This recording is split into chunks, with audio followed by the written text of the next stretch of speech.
Hello guys, அடினா அடி, அந்த மாதிரி அடி, காட்டடி மாட்டடி அடிச்சு 264 ரன்னை ஒருத்தங்க சேஸ் பண்றாங்க அப்படின்னா யோசிச்சு பாருங்க அந்த டீம் எந்த லெவல் ஃபார்ம்ல இருக்கு அப்படின்னு சொல்லிட்டு. பஞ்சாப் வர்சஸ் டிசி மேட்ச்ல டிசி ஃபர்ஸ்ட் ஆடி கேஎல் ராகுல் ஒரு பயங்கரமான நாக் ஆடி 150 ரன்ஸ் பிளஸ் அடிச்சிருந்தாரு.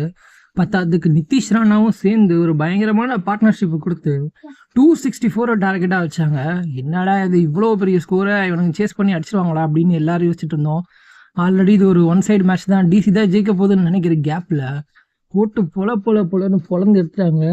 ஒரு பவர் பிளேக்குள்ளேயே ஒரு 100 ரன்னுக்கு மேலே ஸ்கோர் பண்ணிட்டாங்க. அப்போயே தெரிஞ்சு போச்சு இந்த மேட்ச் பஞ்சாப் கையில் தான் இருக்குன்னு. பத்தாவதுக்கு ஸ்ரேயாஸ் ஐயரும் கடைசி வரைக்கும் நான் நின்று ஆடுவான்டான்னு சொல்லி 18வது ஓவர்லேயே மேட்சை முடிச்சிட்டாருன்னா பார்த்துக்கங்களேன். 265ங்கிறது ஒரு மிகப்பெரிய டார்கெட். அதையே இப்படி சேஸ் பண்ணுறாங்கன்னா எனக்கு தெரிஞ்சு இந்த சீசனில் எந்த டீம் ஜெயிக்குதோ இல்லையோ, பஞ்சாப் இந்த சீசனில் ஐபிஎல் கப் அடிக்கிறது மட்டும் உறுதி. இந்த சமயத்தில் லுங்கி இங்கிடிக்கு வேற ஹெட்டில் ஒரு இன்ஜுரி, இப்போது ஒரு பாலை கேட்ச் பிடிக்கிறேன்னு சொல்லி இந்த மாதிரி ஆயிட்டாரு. அவருக்கு என்ன ஆச்சுன்னு தெரியல. ஒருவேளை இது ஒரு பெரிய இன்ஜுரியாக இருந்ததுன்னா டிசி டீமுக்கு மட்டும் இல்லை, அது சவுத் ஆஃப்ரிக்கா டீமுக்கே ஒரு பெரிய இழப்பாக தான் இருக்கும். ஹோப்ஃபுல்லி நம்ம எல்லாரும் ப்ரே பண்ணுவோம்.